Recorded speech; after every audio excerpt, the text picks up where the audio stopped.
Brandon Cutler here from AEW, and I hope you guys have an awesome podcast with the MonsterCast.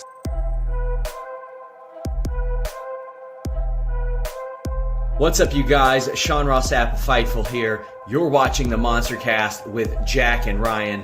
A big shout out to those fellas. Good people. Check them out.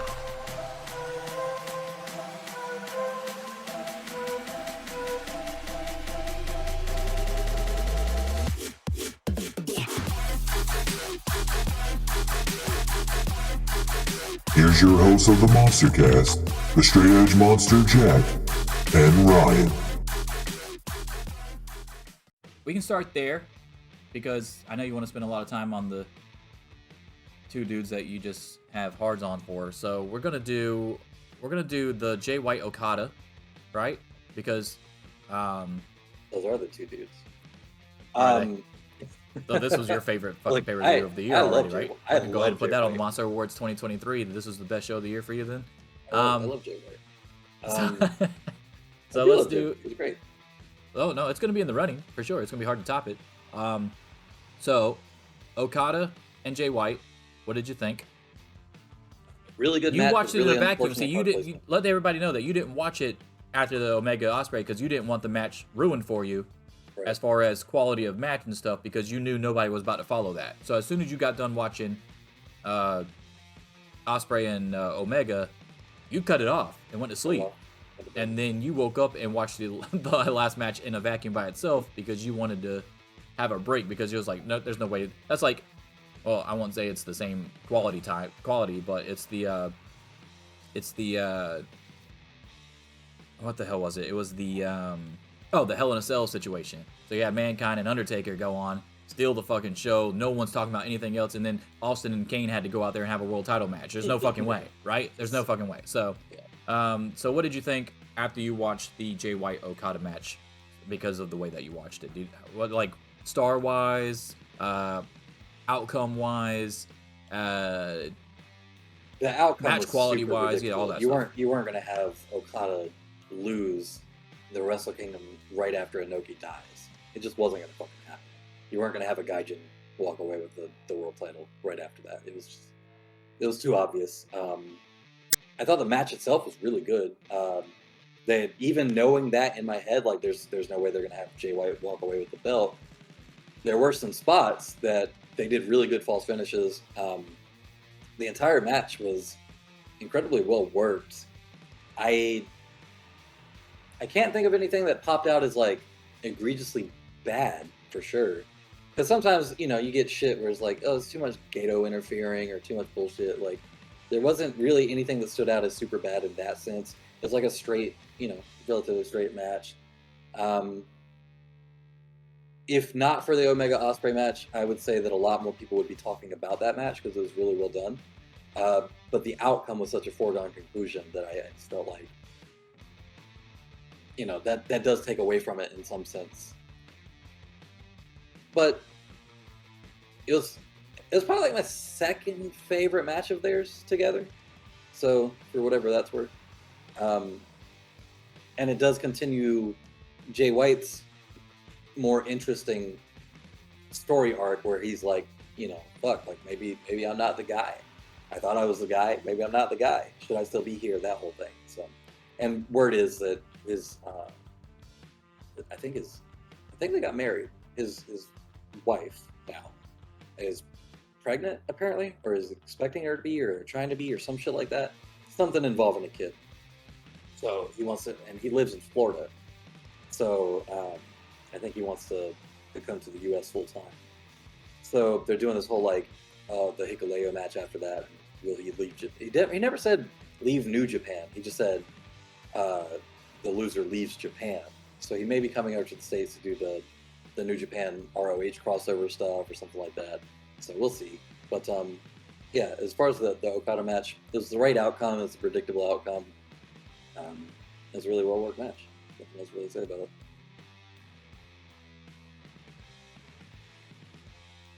Do you think we get the Hikuleo Jay White match at Battle in the Valley? I don't know when that's supposed to be. I'll look it up. Because he attacked him after New Year's Dash, too. because he's the one that placing the blame on him or whatever for losing to Okada. So, what did you think of the? While you're looking that up, what do you think about the Jay White? No, so Jay White's doing Eddie Kingston at Battle in the Valley. Okay, cool. That's the one that they had to push back, right? So, what do you think about Jay White doing the thing at the end where he pretty much acknowledges that Okada bested him, basically? Remember that part when he stood up? He's still so far up in the series that it's fine to do a little play, show like a little bit of respect, like whatever. And the whole thing, I think everybody expected it to be him going in and like, fucking nutting him or something like that. But they do this a lot in New Japan stuff where even if you're a heel, if you lose and you like get genuinely beaten, there's some level of respect or whatever. You don't just have them come and jump them afterward. Except for, weirdly enough, Bullet Club, which he's the leader of, but they didn't do it this time.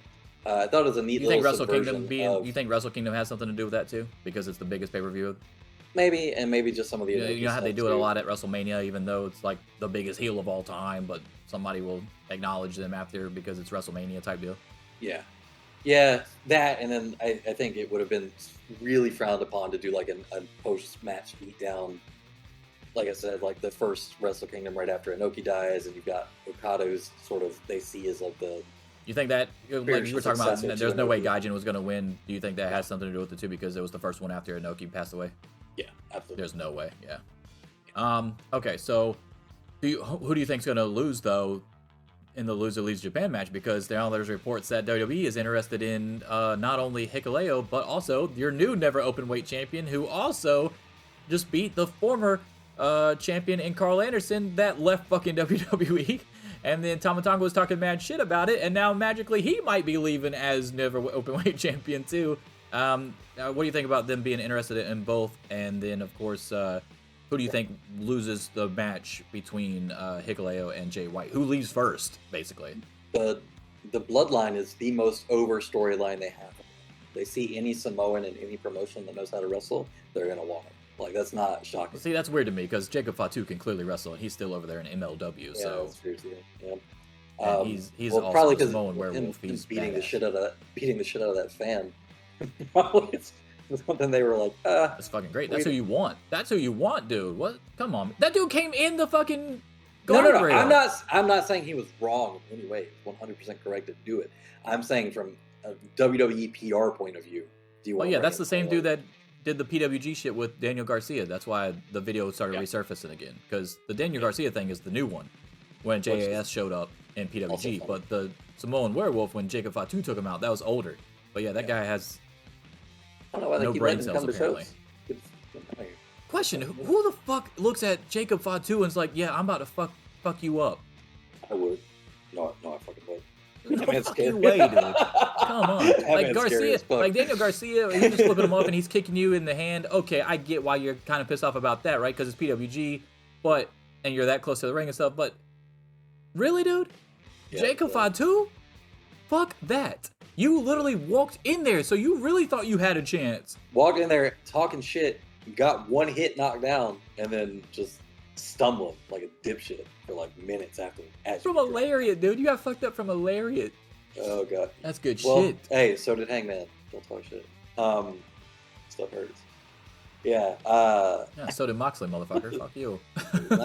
Moxley's wasn't real. Fuck you. Moxley's wasn't real. But yeah, I'm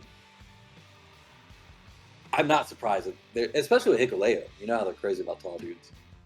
Yeah, so I thought I was more surprised with Tama just because of his age, but I'm not surprised with Tama either. Honestly, since we're talking about Wrestle Kingdom, the match with Carl Anderson was good all the way to the final move. I liked that match. A lot of people were hating on that match, but I liked it. And then, of course, the stun gun at the end was the only botched move. I just did not like. I mean, that ruined it all for me. But as far as before that point, I was digging that match, honestly. They were fucking each other up. The crazy thing about that is I saw people online saying that he botched it on purpose. I'm like, bro, him and Tom Tong have known each other so long. They're actual friends. There's no fucking way he's going to try to shit on him in a match. He just messed it up. It's not a big deal. It happens. Wait, who was shitting on who? People were shitting on Carl Anderson saying that he fucked it up on purpose. Why would Carl Anderson lose to a move that doesn't even connect? That makes him look worse. I don't know, dude. These people That would make him look worse. In kayfabe reasons, that would make you look worse because you didn't even actually hit the move, on purpose, and you still took the 3 count. Yeah, Bobby was so Fish salty took an about actual losing the GTS belt. and tried to kick out. Like, that's bullshit, dude. That's the dumbest shit I've ever heard in my life. No, Yeah, I agree with you. That's 100% false. Super stupid. But even if like he was so petty that he was like, yeah, I'm gonna mess this up on purpose to make you look bad. To someone Wouldn't else, the more petty thing to be to do the Bobby Fish thing and kick out? at 3. Wouldn't that be that would be the more petty thing? Yeah. Or just immediately get up and walk out and do the Austin Aries. Yeah, no. They and even at the press conference after, Tama Tonga's like, oh, I'm so glad to do this like with people that I love, and I love Carl Anderson. They came up and they fucking hugged and all that stuff. Like, they're clearly friends. Like, he didn't box The thing is Tama really does give off the feeling that he really loves being in Japan. So it would be crazy to me if WWE was able to get him. Well, here's the thing too. We've talked a lot about how shitty WWE's tag division is. Bringing in God would be great. It would liven it up. You get another pair of Samoans in there. Go tussle with them Usos. Because they're a great tag team. It's not like Tonga was doing much, so you could do that. In a perfect world, I would love for them to bring them over with Fatu, maybe after the Rock thing with Roman at WrestleMania, and then have Fatu be the new guy that challenged Roman, and then that's his backup, basically. That makes sense, right? Like, I think I would dig that. That would be cool as fuck. I don't want them to just come over to WWE and be part of the bloodline just because they're part of the bloodline. You know what I'm saying? Right.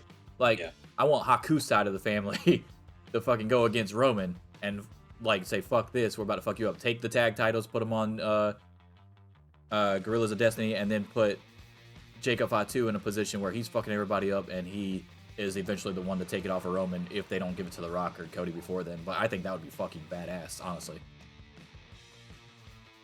All right, so we got to talk about Great Muta's last match in New Japan. Yeah. What did you think of it? Meltzer liked it. He gave it a highest rating for a multi-tag match. Obviously, he had Tanahashi and Shota, and Shota got the pin, which was really cool. I thought that was awesome. Yeah. Shota, you can tell they're grooming him to be the next Tanahashi. Oh, he's definitely the next Tanahashi. Yeah. I was thinking that as soon as he came out. Yeah. Don't really know if I like the Roughneck name, by the way, but he is still carrying the Death Rider jacket, which is pretty cool. The Roughneck thing you could tell is somebody was like, hey, what is something that like Americans call like tough people? I want to be that. And they're just like, well, this came up in a fucking thesaurus. Like also someone like Death Rider is too dark and we don't want another dark character. We've got enough dark characters. So we don't want to call him Death Rider Shota Umino, which would have been badass, by the way. But they would, you know how Japan is. They'll take that to the fucking 300%, and he'll be coming out like evil, basically, old evil. So I get why they didn't want to do that. But Roughneck is not really clicking with me right now. But they are clearly with his entrance that he had and his gear. Oh, he's definitely Tanahashi number 2. Yeah, for sure. But I thought it was cool that he got the win, and I also thought it was really cool that Muta technically got the win in his last match, because I don't always agree that the veteran should lose on his last match. You know what I'm saying? Especially like if it's a tour situation like Muta's doing. He did lose to Nakamura, obviously, in a really good match. But it doesn't necessarily have to lose. Like, if it was a singles match, okay. But I would have been really disappointed if that was a 3-on-3 match and Muta would have lost or taken the pinfall or something like that. That would annoyed the fuck out of me. There was a question from Kevin Kelly about Tanahashi during that. How many more Wrestle Kingdoms are we going to get with Tanahashi, and is he ever going to get back on top? I gotta say, I don't think he's going to ever get back on top as far as the IWGP World Championship. He does not look great. He had a couple years where he was like really fucking fit and was moving a bit better, and then I'm not shitting on the guy. He's older, like you fall off a little bit, but he had a couple years where he was in really great shape. He looked really good at Forbidden Door, but yeah, he looked slower here. He looked like he'd gained a little bit of weight. Nothing crazy. You can clearly he's got like the Great Khali back issue going on. You can see that. Like he can't move his back. It was tough, yeah. Got a rough neck. I don't know how to explain it, but he's definitely not as ambulatory as he used to be for sure.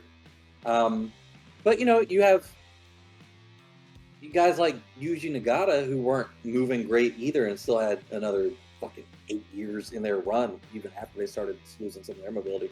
I guess it depends on what he wants to do, what kind of style he wants to do. I don't think he's going to keep being able to do that fucking high fly flow forever, for sure. He might have to come up with something different, because that's got to be hard. Just don't be as boring as the money clip, and we'll be all right. Yeah. What do you think of Zack Sabre Jr. winning the first TV championship? Everybody thought it was going to be Rin Narita after he got to the final, because they're like, holy shit, they're building up a lot of these new guys. You got Shota out there, and you got Rin Narita, and it looked like he was going to win it, and then all of a sudden, not only does Zack Sabre Jr. win, but now, because of Suzuki Gun being disbanded, he's got his own little stable forming.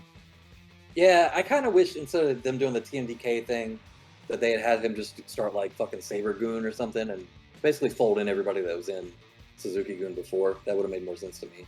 But I'm fine with this too. Let him branch out, do his own thing, get out of that shadow. The match itself was good. I like the match. I'm somebody that didn't used to be crazy about Zack Sabre Jr. matches for a lot of reasons, but he's grown on me. I like watching his matches now. I thought they had a pretty good one. Going forward, goddamn, that TV belt's so ugly. That's not just me, right? That weird box shape. Like, it looks like it's supposed we to talked be about like it on the show TV. before. It's not good. It's ugly. It's not good. But yeah, I mean, if you're gonna They put gotta it get on a new somebody, title guy. I feel like putting it on Rin Narita, because he's less established, just having him get to the finals builds him up in a good way, but doesn't instantly make the belt feel like it's like a mid-card belt when you put it on somebody like Zack, to me. It feels like it's like a bigger Okay, deal. so I got a question for you because of and we can talk about this in this as well, because this is related to New Japan. Of course, the TV title looks like it's going to be a prominent title on the possible Ring of Honor New Japan crossover show. Now that New Japan Strong is gone, do you think that has something to do with Zack Sabre Jr. winning it over a Rin Narita as well? I mean, because besides the IWGP US title, the TV title was just made, and it feels like it was made for that reason. It doesn't feel like it was made because New Japan needed another title, because you could have just brought the IC title back that everybody loved.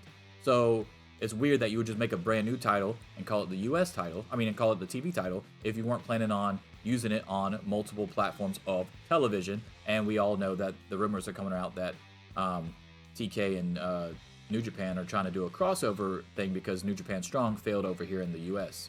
Right. Yeah, they're trying to do a Ring of Honor New Japan crossover show. I think I mentioned that. Strong, so I think it was Tanahashi that said in some interview or social media post or some shit, I don't remember, but he basically said that Strong is ending. So yeah, it could be them having a mid-card title to bring over to whatever that crossover thing is, but goddamn, Ring of Honor already has so many titles.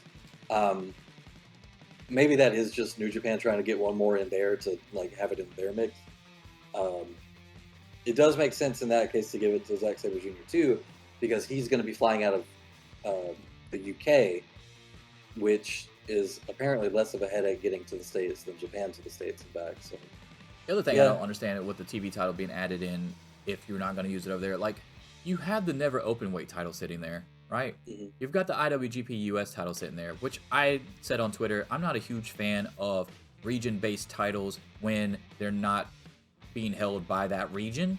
So like the Intercontinental title makes way more sense to me if you're going to have it be held by other people in other countries than a US title being held by a Canadian or a British person or a luchador. Like I've never really liked that, honestly. It's not a racial thing. It's just like it doesn't make any sense, right? So like you not only do you have the US title, right, held by a Brit losing it to a Canadian in Japan.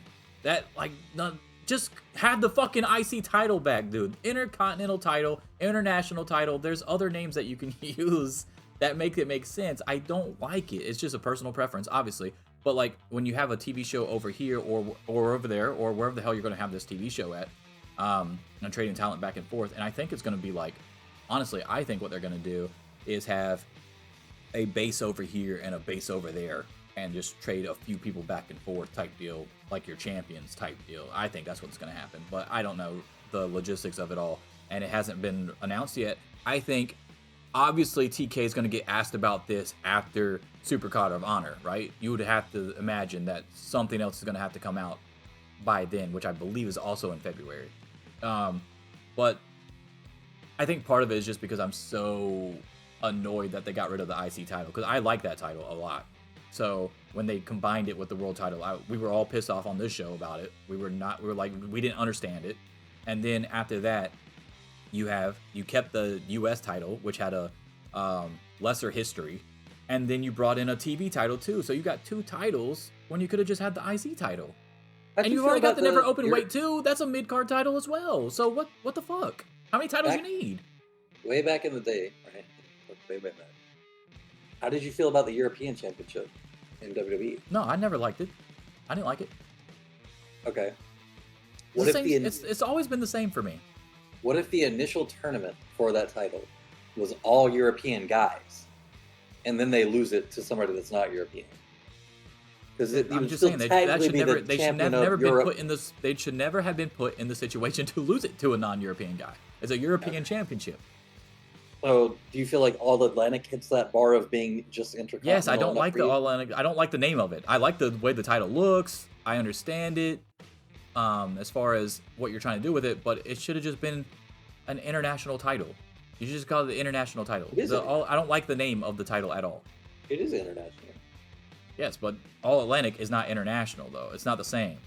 Well, it's the same. It is between nations. Yes, between some of nations, though. Yeah, some of them. It's international. Oh my God. If you have having international trading doesn't mean you're trading with every fucking country. It means you're trading between nations. Okay, so it doesn't have to be all nations. So All Atlantic, right? All Atlantic. Okay, so you understand that there's other oceans out there. There's a Pacific Ocean. I do. Yes. Okay, so if somebody in Japan holds that title, that makes no sense. That doesn't bother me though. It bothers you. It bothers me. That's what I'm trying to tell you. Okay. That's what I'm trying to figure out. I don't know why. I'm not saying that it shouldn't bother you. I'm just telling you it bothers me. I don't like it. I've never liked it. You can bring up any fucking instance. I don't like it. Okay. I just think there's other names out there and cooler sounding names than just region basing something like you're in the fucking territory days. The territory days, it made sense. The Smoky Mountain champion. They come if I'm the Georgia champion. If I'm the Georgia champion, you're coming to Georgia to take it from me. You're not fucking defending the Georgia champion. But then if they leave, because they had in the territory days, the title always stayed in the region. I understand that, but listen, what I'm saying is, like, let's say you have somebody come into the territory to wrestle the Georgia champion, and they're not from Georgia. Why are you even allowing that match in your whole thing? Shouldn't it only be Georgians fighting for it? Well, there was only one world title back then. That actually made sense. That was the getting defended everywhere. Now you have multiple world titles and multiple promotions, when before there was only one world title. I understand. So what you're saying is that nobody from any territory should have ever come into even challenge for the Georgia title if they weren't from Georgia. I mean, I understand why they did it back then, but no, if you think about it, no, it doesn't really make any sense. Because to me, that feels like if you beat the champion of a region, then you are still the champion of that region. That's a bigger deal. Yeah, oh no, I get what you're saying. It's a bigger deal because if Flair comes in and beats your champion, then it makes it a bigger deal. But here's the thing, dude, is everyone has access to this title, and the U.S. title is not viewed at the same as a fucking Georgia Championship, World Champion, or a Heavyweight Championship. It's not the same. You've got 2 other titles that are above it. What's the problem with that? That makes it worse, though. If it was their top title, okay. If it's the fucking Japanese world title and you come in and take it, okay, I guess. IWGP title is a world title. So when anybody can win that makes sense to me. Being defended anywhere makes sense to me. When you were in Georgia, and Georgia Championship Wrestling had their Georgia World Heavyweight or Georgia World Heavyweight Champion or whatever, that made sense. Here's the way I look at it, okay? I live in North Carolina. Let's say that everybody in Georgia, the entire state, everybody in the whole fucking state, all however many million people, all had this big ass long tournament, and they figured out who was the strongest man in Georgia, okay?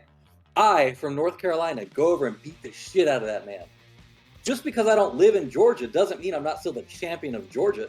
I'm better than everybody in Georgia. I don't have to live in Georgia to be better than everybody in Georgia. especially if I proved it against the best that they came out with. But here's my point: is back in the territory days, if Ric Flair, who's from Carolina, came over and beat somebody in Georgia, he didn't take it back to Carolina and start defending that title over there. Why? He still owns Georgia. Because that's not how it worked. That should have 100% been how it works, and that's how it works now for these other titles that are regional. He never even had the title on their programming. He would have to come back and defend the title there in Georgia. That's my point. Why the fuck does a Japanese promotion have a title called the U.S. title anyway? It makes no sense. Well, that's weird. But if I recall correctly, the original tournament for that was all U.S. Gaijin, if I recall correctly. I might have to go look up. I might be wrong on that, but I'm like fairly sure. But even that is not as intriguing as if you would have had an international title and have this half be all Gaijin and this half be all Japanese or whatever. That would have been cooler to me. And I think more people would have been into that. Yeah. And then it would have made sense. You could defend it anywhere. Anybody can hold it. It makes sense. No one can be like, hey, that's kind of dumb that a Japanese promotion has a U.S. title. And then it's being defended by a fucking Brit against a Canadian. That doesn't make any sense. Or you could call it a Gaijin title if you want. I don't give a fuck at this point, but it's already too late. It's not like I can go back in time. World Gaijin champion over here. I mean, fucking Jesus Christ, dude. Like, it's always bothered me. It's a nitpick. Obviously, it's not like I bring it up on the show all the time. It's just fucking annoying to me sometimes. So the TV title, I get it. TV title, awesome.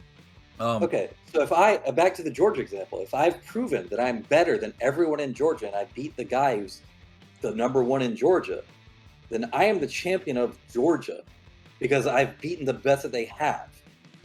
And if somebody else beats me, then it makes sense that they're now the new champion of Georgia. But that match takes place in Georgia, is my point. We're talking territory days. Kenny Omega's going to go defend that title in America. Yeah, okay. Okay. He's going to lose it in Japan. That doesn't matter, though. You shouldn't even have the match in somewhere else if it's a fucking Japanese title or U.S. title. He goes fucking defend it in Japan. That makes no sense anyway. Why does it have to be defended in the point is that you're better than the people in the place, not that you defend it in the place. Well, how's he better than the U.S. if he won the fucking title in Japan against a Brit? Because you just lost, dude. This started as far as I remember, it was a tournament with all U.S. people. Was the tournament held in the U.S.? I don't remember. I know some matches of it were. Yeah, okay. I mean, not that it matters if everybody was from the U.S. I was just curious. But yeah, it doesn't matter, dude. Like, if the motherfucker is over in Japan. The inaugural tournament was during New Japan's G1 Special in USA shows in Long Beach, California. Okay, well, you can be the best in the U.S., okay? All right? That's fine. But as soon as you drop it to somebody else, how are they the best in the U.S.? How is Kenny Omega the best in the U.S. if he won the title in Japan against a British wrestler? Is the best in the U.S., first of all. So the title is fine right now. All right. Well, that's a conversation for another day. No, it's not. It's a conversation it really right now is. because it's on top of it. It really is. Are you going to name somebody in the U.S. who's better? Danielson. Better at what? Getting his neck broke. What the fuck? What do you mean better at what? What are we talking about? Wrestling. I like Danielson. All right, man. We're way off topic here. Yeah, but anyway, let's talk about the Okada match. I mean, the Omega match. That's the only thing we haven't really talked about that was like stand out. And of course, we got to talk about it. I'm wearing the Omega shirt today, actually. Oh, look at that. My hero, Kenny Omega. Yeah, All Might. Okay, so what did you think of the two entrances, because that was a big deal, with the elevated song from Will Ospreay, I definitely wasn't expecting, and then of course the Final Fantasy music from Omega dressed as Sephiroth, which was really cool. I'm surprised he hasn't done that before, actually, because he's such a big fan. But from the entrances to the way that the match was that brutal, they were hitting the fuck out of each other. It was crazy. No, I didn't notice any real botches or slips. I don't know if you did or not. But that match was fucking... I think you said Meltzer gave it a 6.25 or something like that. But I do remember that there was an excerpt from his show that said that he thought they held back a little bit. Yes. And they still got a 6.25. So someone that's followed both of their careers a lot more closely than most, what did you think of it personally? That was the best match of Ospreay's career for sure. I don't know that it was the best of Kenny's. I think that Meltzer has a pretty good read on comparisons to the Okada set of matches. I agree with him that it probably wasn't better than number 4 of the Okada Omegas. The match itself was great. Like, there's a lot of memorable spots from it. A lot of times you watch a match and you walk away from it and you're like, okay, that was a really good match. I enjoyed watching it, how I felt watching it, all that. But if you're asked to recall like a specific spot that you really liked or whatever, you might have like 1 or 2. There were so many in this match. There's crazy amount of spots in this match. The Kreutz Wrath from the top rope, the turnbuckle DDT on the exposed turnbuckle, smashing his face through the table, doing the stomp through the table, like all that shit was like so good. And there was so much of that throughout the match. The Kamigoye to finish, like the fucking Ospreay hitting the Styles Clash on him. Like, there was a lot of really cool callback type stuff in that match. And another thing too, back to the entrances for a second, everybody was like so hype on the Omega entrance, and it was really cool and all that. They probably paid a shit ton of money to Square Enix to even do that.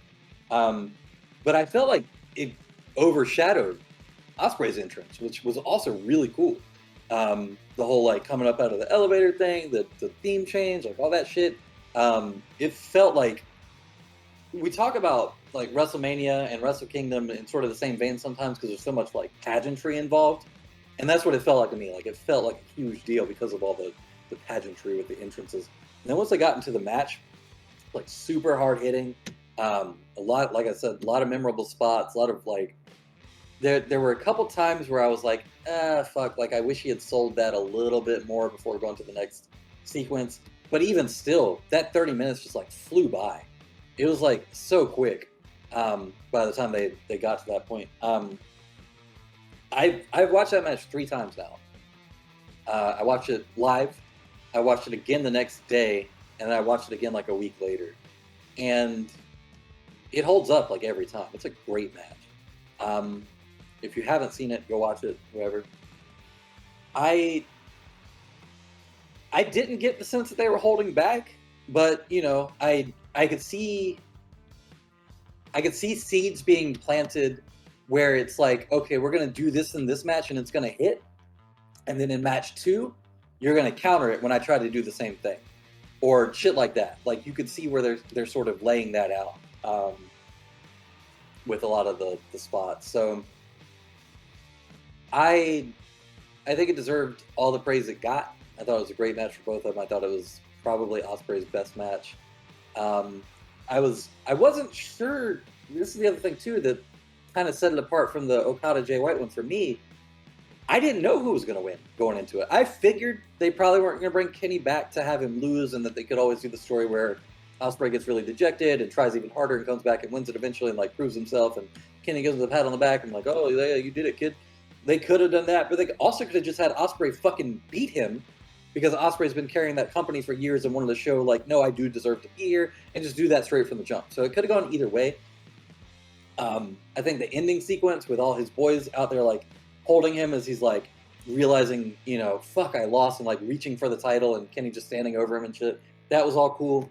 I had high expectations for it, obviously, and it even went above that. So that's what I thought of the Omega. Do you think they're setting up for a trilogy, like Meltzer thinks?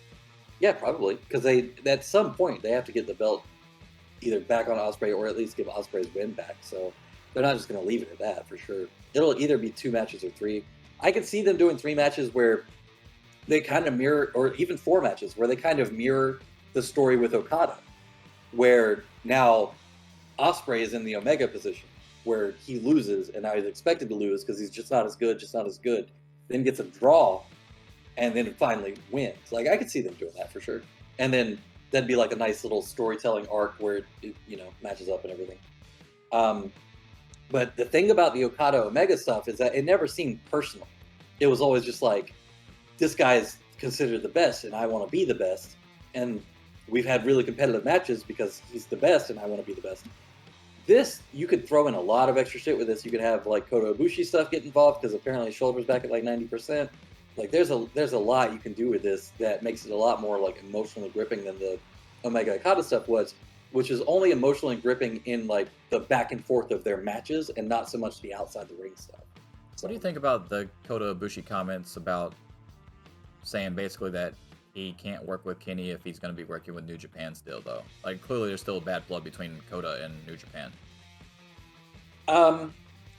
I don't know if that's how I read that as much as I read that he might not like how they would want to book that, maybe. I think he was more hinting like he wants to come over and do some AEW stuff, is how I read that. But yeah, but do you think if he came over to AEW that would hurt the relationship between New Japan and AEW? No, not really. Because I think they realized they kind of fucked up with the Kota Ibushi situation too. And they've already publicly apologized for it and all this other stuff. So him wanting to go work somewhere else and picking somewhere that they have a relationship with, I don't think is really going to hurt them that much. All right, so okay, so do you think 6.25 is fair? Do you not like the extra star type deal, or would you just give it 5, or what's the deal here? I've never had a problem with the extra star system because over time, what used to be a 5 is going to get surpassed. You have to do it in the context of its time to some extent. So if you were doing like a strict 5-star, obviously it'd be a 5-star. But the problem with that is the quality of matches over time, like since he started that rating, has come up so much that you can't say that Omega and Okada was just as good as some 5-star, like fucking, some old 5-star shit. Your Flair Steamboats or whatever. Like, not that they were bad matches, but they're just not comparable. It's just not comparable in the same way. Yeah, I get what you're saying. Do you think that we see Ospreay kick out of the One-Winged Angel if they do a trilogy? It would have to be the last match of it and the one where he wins for that to happen. I could see Kenny liking and respecting him enough to have that happen. I think a lot of their heat is very much like a competitive sort of rivalry, but not nearly as like mean as it comes off in kayfabe. Because he was even putting him over backstage when he was there for the Aussie Open 3-man shit. He said something like, if it was that thing that everybody got all fucking butthurt about like, I would have hired half of you. And we've got a guy over here who's coming in who like puts all of you to shame. Like, and so he clearly has a lot of respect for his ability and stuff. I think he just wants him to be better, as far as like not just doing a lot of spot stuff, which is fucking crazy. It's so funny that people will accuse Kenny Omega or the Bucks or whatever, like having no psychology and all that bullshit. But really, like, that's his issue with Ospreay, is that he feels like that's the issue in the Ospreay matches. It's almost like a generational thing. It's like every generation before them thinks that they're not doing enough psychology. But yeah, I can see them doing that. If it's like the last in the 3-match or 4-match set, like he finally just like wants it bad enough that he kicks out of it, and I don't think he would probably. I've never understood the Young Bucks hate on the psychology aspect of wrestling matches either. Like, unless you're just literally watching PWG matches, it doesn't make any sense, because everything they've done in AEW and most of the stuff they've done in Ring of Honor, there's clearly story behind all these matches, and they do little nuanced stuff that I guess if you're not paying attention, because you're probably not, because you just want to hate on somebody and you're not actually paying attention to the match, that you miss. So Matt Jackson has been selling his back injury for like 3 fucking years straight, and everybody just like misses it their all ankle, the time. Their foot, they sell shit all the time, especially when it's like real life injuries that don't really hurt and you can still go to the ring. They still sell it. Sell it.